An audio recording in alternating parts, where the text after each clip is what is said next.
We're back in the air, and this time we're heading to Peru. We're staying in a remote research center located in the middle of the Amazon. Chris is leading this expedition, and myself and 5 others are tagging along this time. If there's one thing that we've learned about traveling, it's that you'll never know what kind of crazy animals you're going to run into, or when you'll be able to lend a helping hand. We're Chris and Gabby. We're just your average couple with a passion for wildlife. Okay, or not so average. We're professional animal handlers living in South Florida. We work with dangerous animals on a daily basis. Nothing is off limits, and we never know what kind of crazy animal we're going to run into next. Join us as we explore, adventure, and travel to new and amazing places. Welcome to our wild world.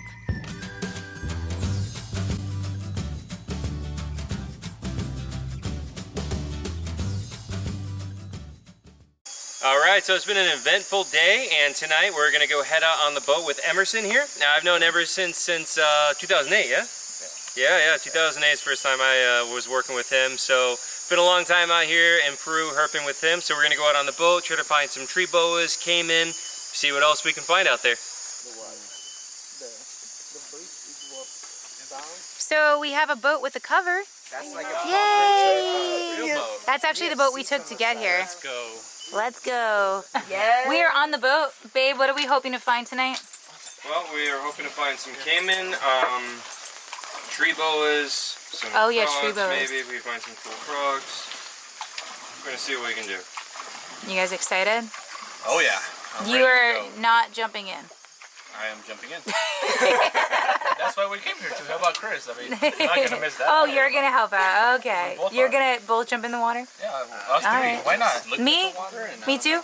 I mean, if you want. But I'm down too. I have life saving, so I'll be saving one of them while Chris saves the other one. Chris will be saving me. I've been saving your life this whole trip. get it. All right.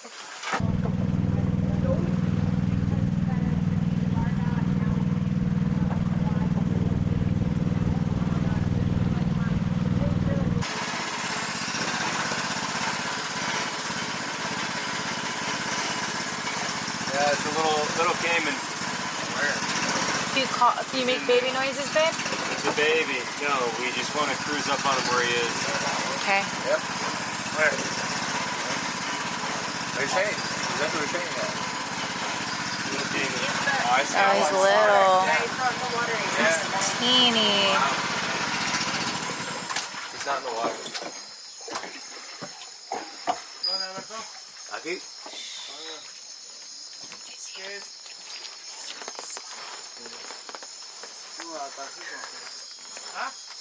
Aquí estaba abajo, mira.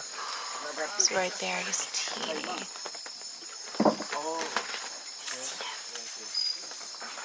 Get him, Chris.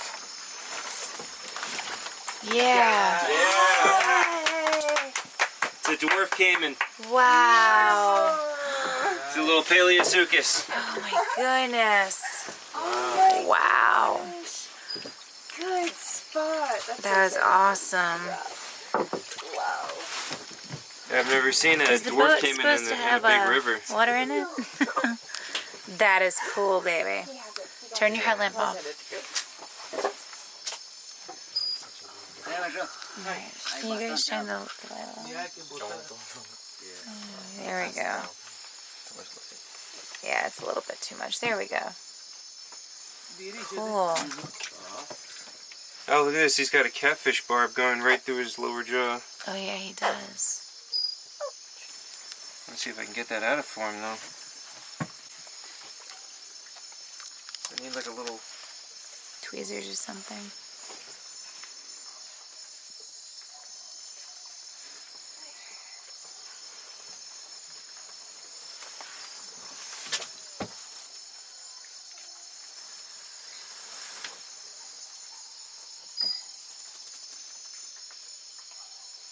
Good job, Got it Dr. out. Chris. There you go. Yeah, nice.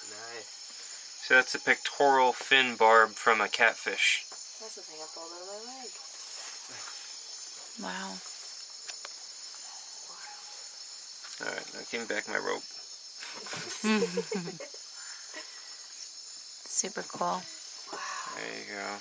And So here- yeah, so this is a dwarf caiman, Paleosuchus, and so these are a very small species. They only get about 4 or 5 feet anyways, and they are characterized by having these big bulgy eyes, brown coloration. They have really high osteoderms, as you can see across the back, the ridges on the back, especially compared to the other caiman here, like the spectacle caiman are much more smooth and more streamlined looking. These guys are, oh, he's peeing. some Gatorade, guys. But yeah, so really cool, really awesome. I love these things. They are so cool. They're usually found in the smaller little creeks like we've been hiking over. So that's what I expected to find over there. I definitely didn't expect to find this species in this area.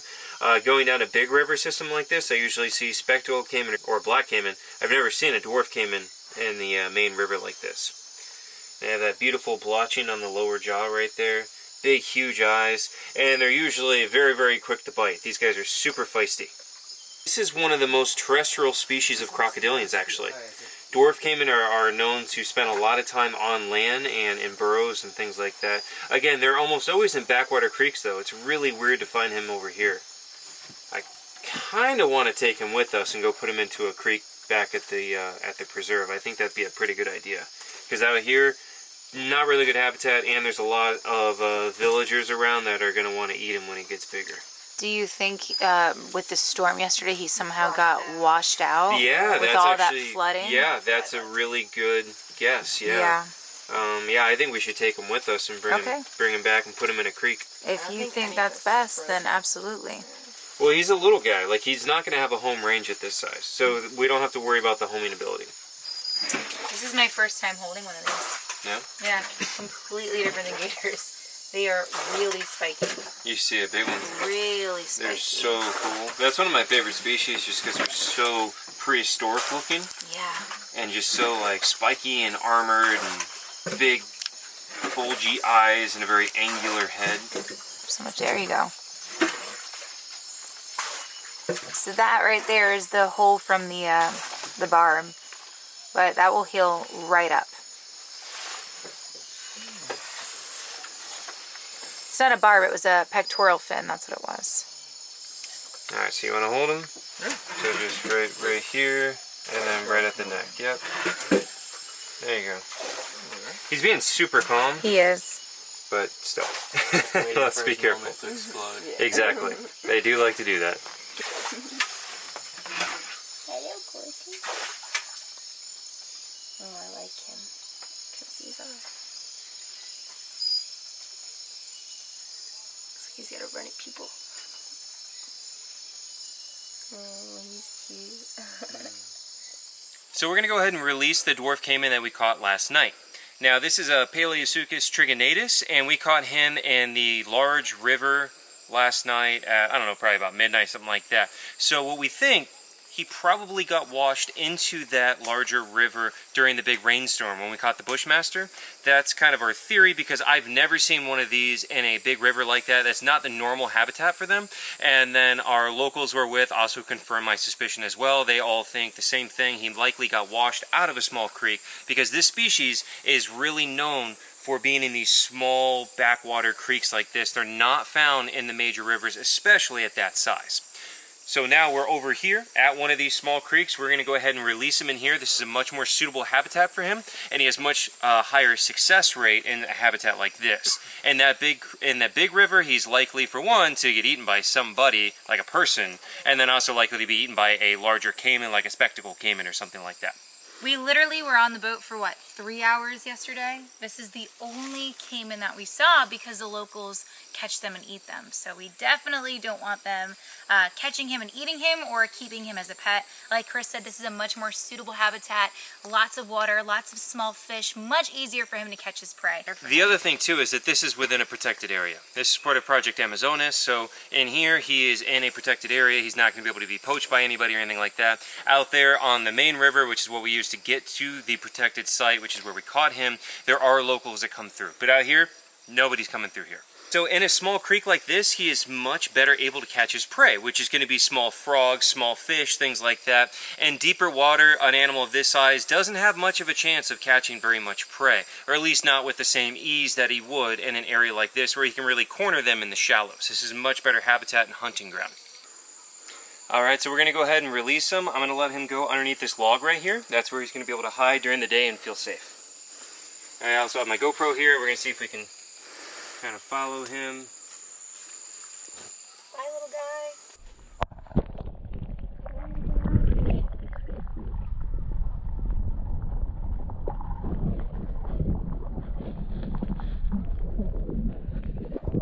Much better than a giant open lake. There he goes.